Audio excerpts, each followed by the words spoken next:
Test. Oh, okay. One more time? Mm-hmm. Okay. One more time. Welcome to Court Reporter Confidential. A place to talk about all things court reporting, including industry news, technology, best practices, and personal experiences from professionals in the field. Welcome back to Court Reporter Confidential. I'm Stephanie Leslie, and today's conversation is a powerful one. Our guest is Matt Murphy, a former homicide and sexual assault prosecutor who spent 21 years trying some of California's most serious cases. He's now a legal analyst for ABC News, a podcast host, and an author. But today, we're not just talking about headlines or media appearances. We're talking about what really happens inside a courtroom when the stakes are life-changing. We're talking about justice. We're talking about resilience. And we're talking about something that often goes unnoticed, the power of the official record. For court reporters, this episode is especially meaningful. When you're taking down testimony in a high-profile murder case or a deeply emotional trial, you're not just typing words. You're preserving history. You're protecting due process. You're building the foundation for appeals and accountability. So today we're stepping into that world with someone who lived it for over 2 decades. Matt, welcome to the show. Happy to be here. Thank you so much for your time. I know you're busy, and I feel honored that you are willing to spend an hour with us. So thank you so much. Of course. So you obviously started as a DA, right? And now you have a private practice. So tell us your history and your journey up until now, briefly. Oh, boy. So I started with, I'm going to age myself here. I started, I can't believe it's been that long, but I was a junior law clerk in 1992, Orange County, California. Knew at the end of my first day I wanted to do it. It was gritty. The cases were fascinating. And my plan was I wanted to be a DA for 3 years and get some trial experience and go out and be a civil lawyer someplace. And I feel like they almost tricked me because they didn't tell me that the longer you stay, the more interesting it gets, and the more you learn the craft of trying cases, the more responsibility you get, and the cases get bigger and bigger, and the cops get better and better. The judges get better and better. The court reporters get, because when you start, you do misdemeanors, and of course, there is no court reporter. And then, you wind up with kind of the best of everybody. When you wind up in homicide, it's like you've got the best detectives, best bosses, best judges, best court reporters, and these fascinating cases that working in Orange County, it's different than a lot of other jurisdictions. Orange County utilizes what's known as a vertical prosecution system, where in the specialized units like gangs or sexual assault or homicide, you get assigned cities. And so when it comes to homicides, what that means is we would go to our own murder scenes and you meet with the detectives. You go in at 3 o'clock in the morning, you help review warrants, and you're there from the first day or night of the murder. And the idea is you're there working with your detectives every step of the way, and then they're with you during the trial, and they literally sit next to you at counsel table all the way through sentencing. So the idea is you have one prosecutor from beginning to end. And I had Newport Beach, Costa Mesa, Laguna, and Irvine were my assigned cities, although I did cases with, I think, almost every city in Orange County by the end of my tenure. But you get very close personal relationships when a lot of murder trials, as court reporters know better than anybody, they're wars, especially between the lawyers. And you go to war a couple times with somebody in your foxhole with you, you tend to love those cops and the women and men that do that job. It's a tough job, and I have a tremendous amount of respect for them. But in the middle of the heat of battle, guys, the most important person in that room, truly more important than the judge, is the court reporter in a lot of ways, because they are keeping the official record. And when you're talking about the appellate process, and every case gets appealed. Death penalty cases, of course, get appealed forever. One little word here or there can make the difference between a case being affirmed on appeal or being reversed. And that's it's incredibly important stuff, especially for the victims' families. Yeah, for sure. Well, I have full disclosure. I have only ever done civil, other than one little misdemeanor trial where I was hired privately. So all of this is fascinating. I'm a huge Dateline nut, and so I've watched you several times and watched your special series that you did about the desert, the devil in the desert, or whatever. Thank you. Yeah, It was Dateline's the anime though. I work for ABC, so that's 2020, and I'm kidding. Josh Mankiewicz and Keith Morrison are awesome. I consider them both friends, and I'm joking, but they really are. They're head-to-head competition. So if I don't correct you on the Dateline thing, they may not renew my contract at ABC. So well, obviously I watched them all, so I'm a huge fan. Okay, so your career, you started off as a law clerk, but then you went to DA, and tell us about how are you now on television? How did that come about? Gosh, I have no idea how this became my road in life. What happens is you get after your clerk summer, you get hired. Hopefully, if everything goes well. And I got a job offer, and they start you out in misdemeanors, and then you're basically it's almost like the jerk patrol, right? You're dealing with people that misdemeanor, bar fights, misdemeanor road rage, misdemeanor domestic violence, and lots and lots and lots of DUIs, right? So it's people that are not necessarily bad people, but people who certainly had bad nights. And then the way Orange County used to work is they really want you, which makes a lot of sense, it was a trial office. They want you to get as much trial experience as possible and learning how to do jury trials, as nobody knows better than court reporters. Learning how to do jury trials, it's a craft, and every single element of it is a separate skill. And if you're a slow learner like me, you commit repeated mistakes over and over again. They want you to do that in the lower ranks with the misdemeanor cases. And then I did a couple of juvenile court rotations where you're doing heavier crimes, but there's no jury at all. So you're kind of walking with a safety net. And then they move you on to what's called the felony panel. So I did 37 misdemeanor jury trials in my time in misdemeanor land, and 2 tours in juvie. So I don't know, well over 100 bench trials in that period of time. And then they rotate you onto what's known as the felony panel. And the felony panel is generic felonies. So it's non-specialized unit felonies. So that's dope cases, dope sales, non-gang related robbery, felony domestic violence, until we started a domestic violence unit so that we lost those cases. But anyway, you just do a ton of jury trials. I was assigned to West Orange County. I did 24 felony jury trials in 1 year, had a successful run. And then what happens is the unit heads have almost like NFL draft day, where these are the specialized units. So that'll include gangs, sexual assault. Homicide doesn't draft off the felony panel, but you could go to environmental crimes, you could go to major fraud, and the court heads, the leaders of each one of those units, it's almost like horse trading. And so I wanted to go to gangs, but I had some background in sexual assault, so they sent me to sex. Which wound up being really good for my career. I'm glad they did that. It twisted my brain, but I learned a ton. And then I spent just shy of 4 years in sexual assault. And right when I was finding my rhythm, I was 34, and they moved me into homicide. And then that's kind of the varsity team. And so there was 8 lawyers back then. It fluctuates between 8 and 10 for Orange County. Where I got those cities and inherited a caseload and tried 7 murders my first year in homicide. And fortunately, I had a good run on the felony panel, good run in sexual assault as far as my success in the cases that we did, and thank goodness I never lost a murder. Wow. I tried 53 jury trials while in the unit.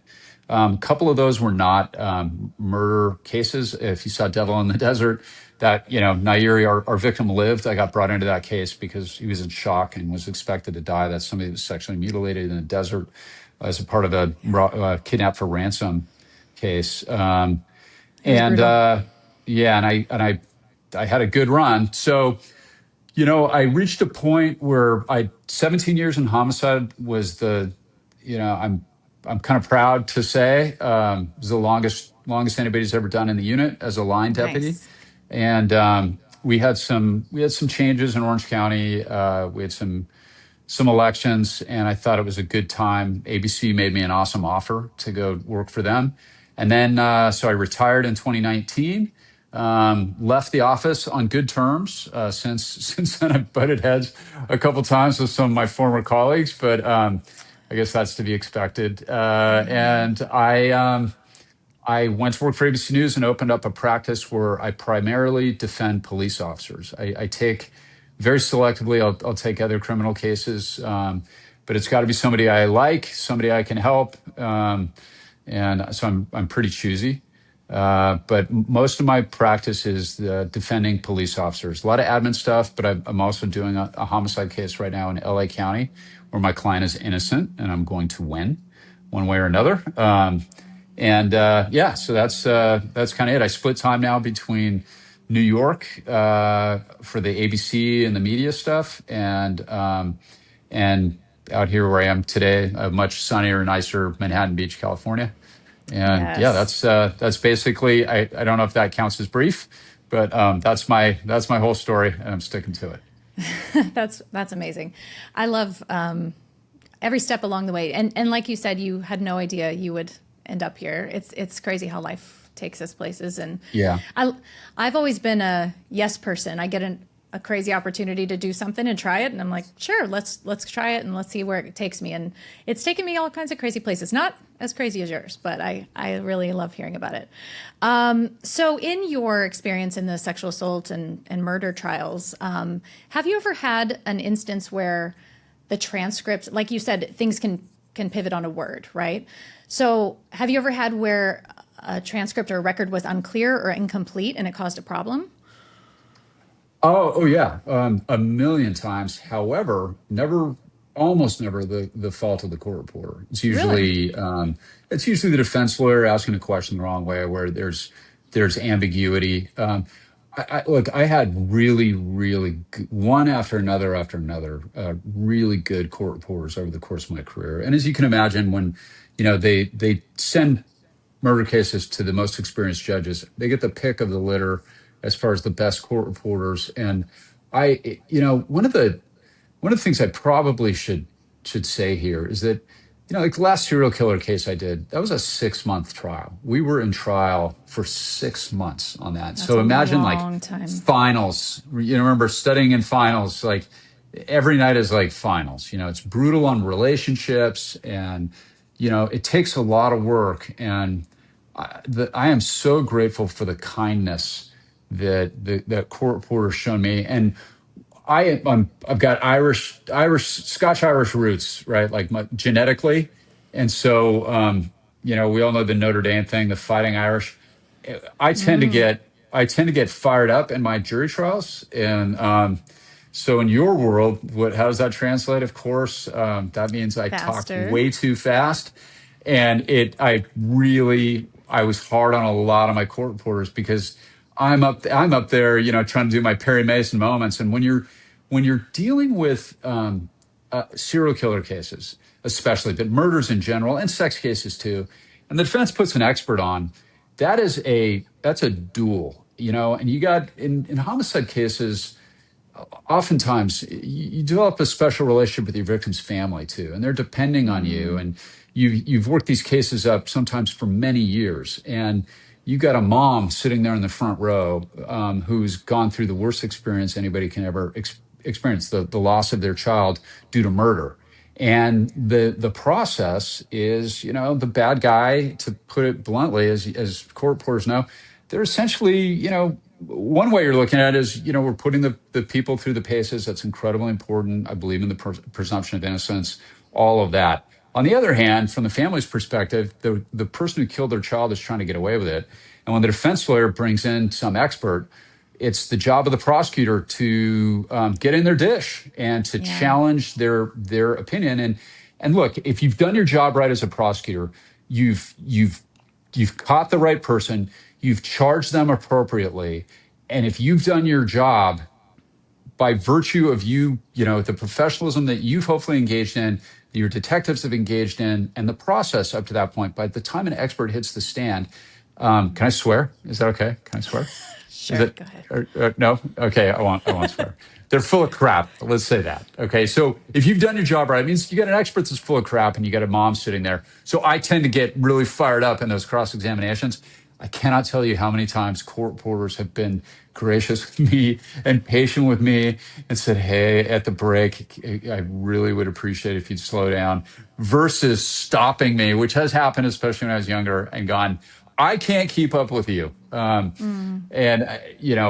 I've had really good experiences with court reporters who've been very kind to me, and I have a tremendous amount of gratitude towards the ones I got to work with. Well, a quick aside, I actually had to testify as an expert for about 5 seconds on court reporter rates and whatnot. So I testified in a depo and in a trial, and I thought I would be the perfect witness because I know how it's done and how slow I should talk. Turns out I talk too fast too. So it's hard, I give right? a lot of grace. Yeah. It's hard. Being an expert, I've testified a couple times out here in the private world. As an expert, I've been lucky enough to be retained on a couple things, and it's tough. It is really it's not easy, especially if you're like me. Your brain moves faster than your mouth. So. Yeah, so I feel that. I can't get too mad at attorneys anymore. I can relate. In your experience, what separates strong courtroom professionals from average ones? Speaking of court reporters, particularly, although it could apply to any role. Well, I think that's a great word. The professionals, right? Professionalism. Somebody that, if you got an attorney that's off to the races, I really, really appreciated, the court reporter that would wait for the break to yell at me and say I need to slow down, because it's that way. It's not in front of the jury. And I in all of my years, 133 jury trials, I only had one occasion where I had a court reporter get mad at me in front of the jury, and he was rolling his eyes, and we had a moment, and it was a really serious case. It was when I was in sexual assault. It was a rape that we had hung once before. Really, really bad guy, very challenging case, great defense lawyer, great judge. And this guy rolled his eyes at me, and I'm like, and I had to tell him, I'm like, you can yell at me, and you'll be right to do it if I'm talking too fast. But buddy, if you do that, you are undermining the integrity of the case, and that can have an impact on my victim. And that's where it's not okay. But that was the single only bad experience I ever had with a court reporter. And much to his credit, he was apologetic about it afterwards. And it was just an emotional reaction by him. But that's professionalism, the one that can recognize their frustration and not let the jury see it. Because the jury likes the court staff, and the jury imprints on the judge and the court clerk. And one of the most important people is the court reporter, and they're right there in front of the jury. And when you got a court reporter that is expressing any sort of emotion, that really can impact the outcome of a case. And civil cases are one thing, still important, but it's a different thing when you get a serial killer who might get off the hook, depending on the case, and might get released based on the behavior of anybody in the courtroom, which, of course, is the last thing anybody would ever want. Yeah, that's a great point. And speaking of emotions, I know I have not done this, sat in trials day in and day out and heard the gruesome details, and you've lived it and for months and years at a time. So how did you manage emotions? I mean, and then what kind of a toll does that take on you? I can't imagine. How did I manage my emotions? I think the answer to that is not very well. Okay. So you're human. Look, it's really tough on relationships. Like I never got married. I never had kids. I kind of reached a crossroads a couple years into homicide where I realized I could either do the job or be a really good partner. And I think I would have struggled being a good dad and being a good prosecutor at the same time, doing the cases I was doing. So when you mentioned the 3 a.m. scene call. I mean, I can't imagine having to drop everything at the drop of a hat. That's got to be brutal. Oh yeah, look, you can imagine how a boyfriend or girlfriend might feel when you get the call out on Christmas Eve, or during their birthday, or during Thanksgiving. All three of which have happened to me. And what happens in the holidays? People who are family who may not like each other get together. Everybody drinks a lot of alcohol, and what could possibly go wrong, right? And there are a ton of homicides that happen during the holidays, and you get those call outs, and I would go. And I had one, it was my girlfriend at the time. It was her birthday. We're out in the desert, and I got a really nasty, turned out to be a double murder. This is my Daniel Wozniak case. And we were literally at her birthday dinner, and it's like, hey, you know the deal. She was a deputy DA too. And it's, we packed up, and she took the food to go. And I had her repeatedly tell me it was the worst birthday she ever had. And not shockingly, that relationship did not last very long. So that is it's a part of it. I try to balance as much as I could surfing, but not to get too graphic or deep here. But homicide is one thing that the time takes a toll, but you reach a point where going to those scenes, it's a forensic sort of professional clinical thing. Like I've had nightmares, but it's not anything like it's not the ones you'd think. It's the responsibility. My nightmare is I'm failing in front of the jury, or the jury's not listening to me. It's not the horror of the dead bodies or anything like that. The place that really screws with your head as a male prosecutor is the sexual assault unit. That's what gets in your head, because you get in there and you see the wildest stuff imaginable. At the end of your first week, you figure there's nothing left in the world of human depravity. And then when you rotate, for me, when I rotated out 4 years later, I realized I just scratched the surface after 4 years. And that kind of messes with your head. Women tend to handle the sexual assault unit, I think, better than men. Really? Believe it or not, yeah, I think so, because when you're surrounded by that 10 hours a day as a man, it doesn't take long to figure out that literally every single defendant is a man on your caseload.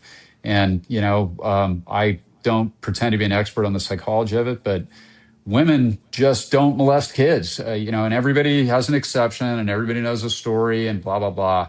But, outside of those teacher cases, it's just incredibly rare. And I prosecuted some of those, but it's not really the same thing. And you don't see pedophilia, that's prepubescent children, which is the vast majority of your caseload, work in one of those units. And it does. It gets in your head, and that's really hard on relationships when you come home and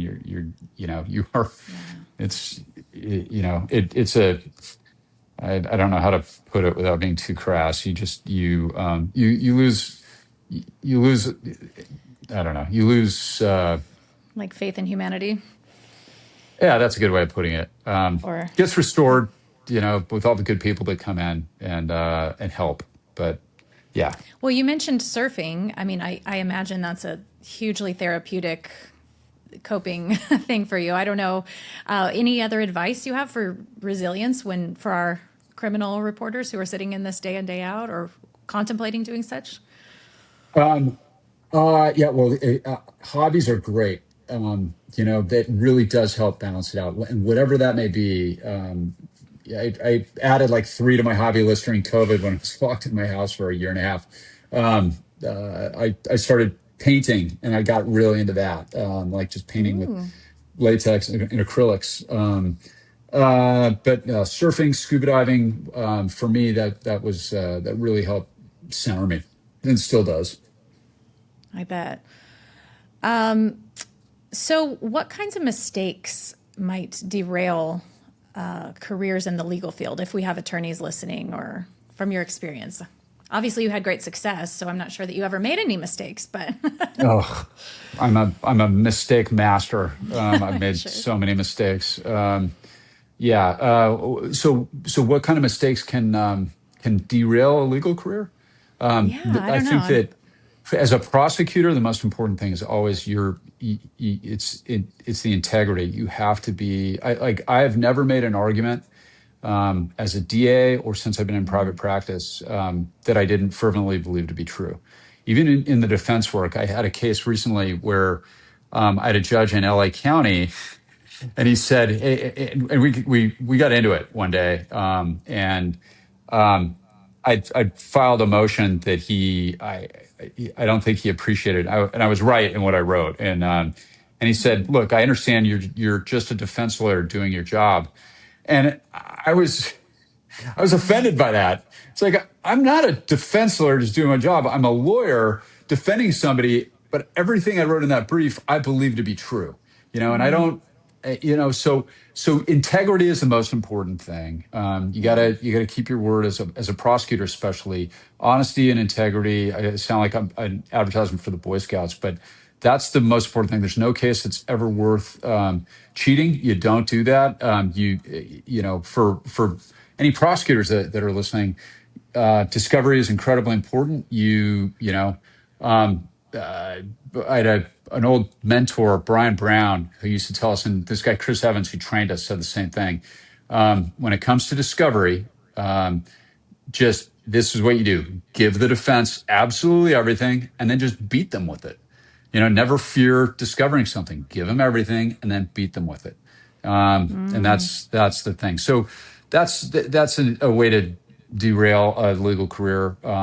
However, we also live in an era, especially in California, where prosecutors and especially police officers, as we've all seen, they're routinely accused of things they did not do by the defense, and they're routinely accused of things they didn't do by appellate lawyers. And I think it's something that the legal profession is going to have to address, because it's not okay, and it's getting worse. Almost like there's a presumption that a prosecutor has done something underhanded, and that's not right. And which is a little ironic too, if you think about it, because you think about the very noble profession of criminal defense, and I really think it is. And especially like if you're a public defender, you're defending the scum of the earth. Sorry, but you are, and how noble that is, right? And your job at the end of the day is to ensure that people are treated fairly and that nobody is falsely accused, and that is incredibly important in our justice system. And then some of those same people that have endeavored upon this very noble path become the single biggest purveyors of what they profess to abhor, right? And they start becoming false accusation machines, accusing the cops of doing things that they know the cops didn't do, accusing prosecutors of things they didn't do, accusing judges of things they didn't do. But even they are smart enough to know that you never accuse a court reporter of anything, because they hold the power of the record in their hands. That's a good point. It is true. So transitioning from the courtroom, obviously you still do that quite a bit, but how did you parlay those skills and that experience into this new chapter of your life, like in media, in podcasting, and authoring a book? Well, so my cities were, as I said, it's Costa Mesa, Laguna Beach, Newport Beach, and Irvine. Okay, so Costa Mesa has a rough section of town where we got tons of murders that nobody in the media cared about. But those other cities, murders are very, very rare. But when they happen, they tend to be twisted and bizarre, like the murder of Tom and Jackie Hawks. That's something that your viewers might have heard of. That was the couple that was tied to the anchor and thrown off their boat out of Newport Beach, and what a crazy ride that was. Chris Smith, that started in Laguna Beach. That was the Ed Shin Chris Smith thing, or Hussein Nairi, Devil in the Desert. That was out of Newport. And by the way, the detectives I got to work with in all of those cities were just some of the best, not only the best cops in the world, but some of the best people I've ever met. And so I got to do a bunch of very high profile cases. And the way that works is the field producers for, the national media, for 48 Hours, Dateline, 2020, you get to know them. And I would always try to help them, and they're professionals doing their job. And also, sort of behind the scenes, if you can't convince them that you're right, off the record, then maybe you got to rethink your case, because they're smart. They tend to be highly educated. And, so I would always, I violated media policy, I'm sure more than once, with friends of mine that I'd gotten to know over the years, because now we're on our fourth or fifth case that they're covering, and you get to know them, and you get to like them. And then they go from being the field producer to the regional field producer, and then next thing you know, they're promoted to the mothership in New York City, and so then by the time it came time for me to think about leaving the DA's office and going into the next chapter, I had a bunch of shot callers who were now in hiring positions, and I kind of sent a flag up to some of my friends, like, hey, if I were leaving, do you think there'd be any interest in bringing me in as an analyst?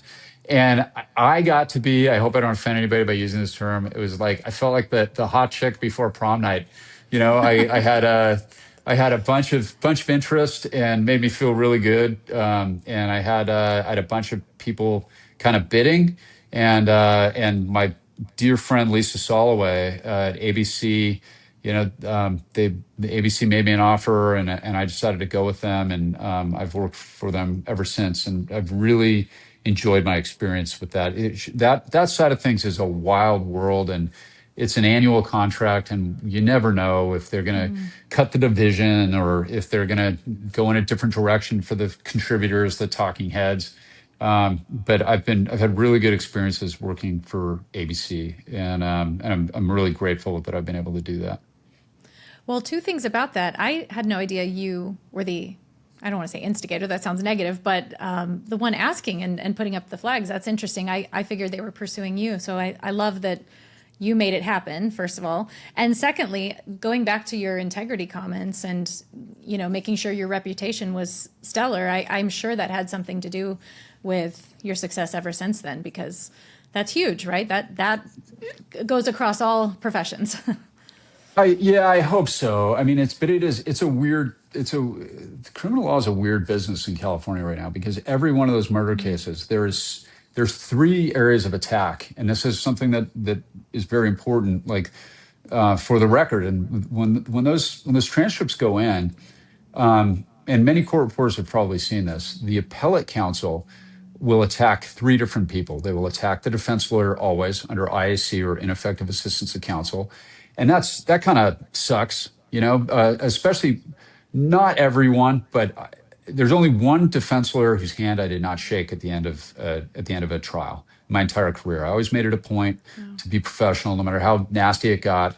And the vast majority of defense lawyers I've gone up against have been some really awesome lawyers and really good people. And you see some dude who's never tried a case on the appellate level attack somebody who did an excellent job defending their client and really dedicated stuff. And you see that as a prosecutor. You're sitting right there, and you see how hard they're working, and you see their cross-examinations. And a lot of those cases are really hard-fought, close fights. And so they get attacked for IAC.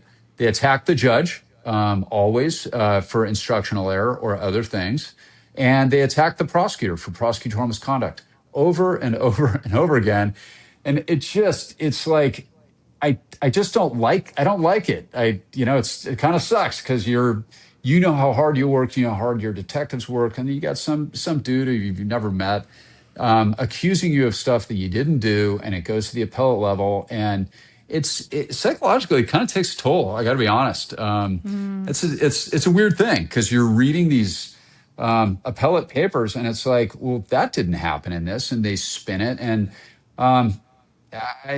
California's got to take some steps here for the defense lawyers.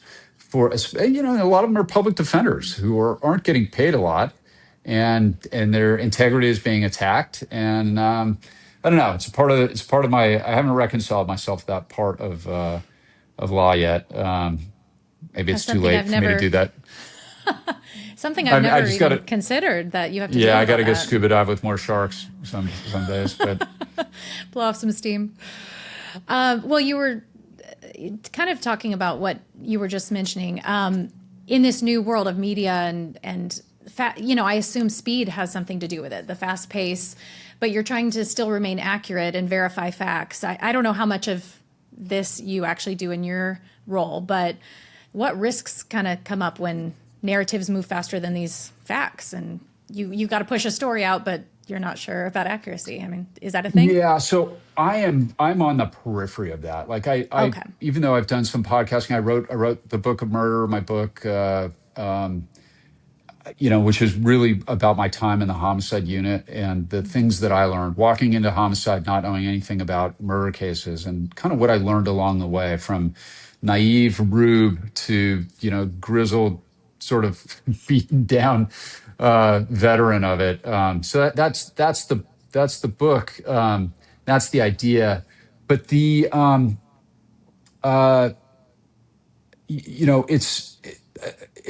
it's an interesting experience. It's an interesting process. I don't know if that answers your question or not. Yeah, I know it was kind of a random one, and I don't understand the media side as much. I'm in my own little bubble of reporting. But for the media stuff, for me, being on the periphery of it, like I didn't go to journalism school. But Right. it's very important that you be accurate and fair, right? You have to be fair, and I try to, for the talking head commentary, like right now we've got Savannah Guthrie and her poor missing mom. Like that's the story Right. of the day. So it's very important. We saw this with the Brian Kohberger case, where there was Brian Kohberger, who, by the way, guilty as hell, right? We all know that, and he's pled guilty. But remember the Probergers? He got these crazy people on his side. Luigi Mangione is another one, where people come out of the woodwork and they decide they want to support a murderer. And I don't understand that mentality at all. But there's a professor in the Kohberger case that was accused of, somebody had some crazy conspiracy theory blaming a professor. That kind of thing can really impact lives. 10 years ago in media, as my friend Ashley Banfield likes to say, 10 years ago, they were throwing peanuts at the TV screen. Now everybody has a keyboard and everybody's got a theory, and you can really negatively, and the internet lives forever, as we know, and reputations and lives can be ruined of totally innocent people. So I think it's very, very important that we be honest and we recognize what we don't know. And like this Savannah Guthrie thing, I've got theories, but I don't want to say anything, because if I'm wrong, and I've been wrong before, it could negatively impact somebody's life, and that's the last thing I want to do. Journalists, especially, of which I would not consider myself, but they have a tremendous responsibility to treat people fairly, I think. Yeah, absolutely. And, in these high profile cases, we have a responsibility, just to wrap things up, as court reporters. I can tell you I am not the greatest at the poker face. And so luckily you get to be on a side and not have to be as neutral. But I'm really glad that you came on and explained the importance of these transcripts. And I'm so glad you've had a positive experience with us on the whole. That's really, really, I'm proud of our industry for that. I really am. And thank you for your kind words. I'll tell you another court reporter story. I had a day where I had to go to LA County. I had a court appearance, and then I had something in Orange County. And I go in to this court in LA County, and it was a 647F in California, which for your viewers is a drunken public. It was a guy that was the starter at a little 9-hole golf course where I used to play, who got into trouble. I'm like, no problem, I'll handle it for free, right? Like, never volunteer. And I walk into that courtroom, and that's the lowest rung of crime that exists in the criminal world. Like, that's the least serious thing. He went out and had a fantasy football bender with his buddies, and they left him, and he got arrested because he fell asleep outside. Okay, so he gets arrested. That's the case. I went into that courtroom. They were so mean to me, and it was in different counties, so nobody knew who I was. The court clerk was mean to me. Everybody was mean to me. And then I go down to Orange County for my second. I'm like shell shocked, and I walked in, and I walked into a courtroom with these people that I tried a bunch of cases in front of, and the bailiff high-fived me, and the court reporter got up and came over and gave me a big hug, and it like restored my faith in humanity. And I love court reporters. I love your profession. I think they're incredibly important, and they're some of the nicest people I've ever met. So there we Well, have it. that is wonderful. And just for my reporter viewers, if we give a hug to one side, we need to also Of be course chummy you with the do. other. Of course Just you so do. we're clear. Yeah. Of I've course, gotten of course, of course. I've gotten some sideways looks when I was a little too chummy with one side, and they're thinking, "Are you going to change the testimony to, help them?" Yeah. Of course, Well, I if would it's not- never, but Yeah, that was off the record. The jury didn't see any of that, but it was sure welcomed by me. Yeah. And on that occasion, kind of the young prosecutor in there was like, oh, man, what am I up against? right. Anyway. Exactly. Well, Yeah. as we conclude, I wanted to announce that you are going to be our keynote speaker for the California Deposition Reporters Association convention in April. So thank you in advance for coming and sharing your story on that. I'm so excited to have you. I thought I had this idea all by myself, and little did I know you've already presented at CCRA last year, I understand. So I guess they beat me to the punch, but I'm still really excited. We have different members and probably people who weren't able to come to that one, and they'll be very thrilled to hear you speak. So thank you for joining us on that. I'm looking forward to it and looking forward to meeting you in person. Thank you so much. Yeah, it's going to be fun, guys. I promise it'll be entertaining, and we're going to tell some more stories, and it'll be, hopefully everybody will enjoy it. Yeah, I'm sure it will be inspirational to us who have a role and aspire for bigger things and different things. I do want to make sure you're going to bring some books to sell and sign, because I want one. Yep. Okay. Sure will. Okay. No, that's a promise. Excellent. All right. Well, thank you so much. And it was Thank you wonderful for meeting having you. me. Thank you so much for listening. I hope you liked this episode. Please like and subscribe if you haven't already, and we'll see you at our next episode.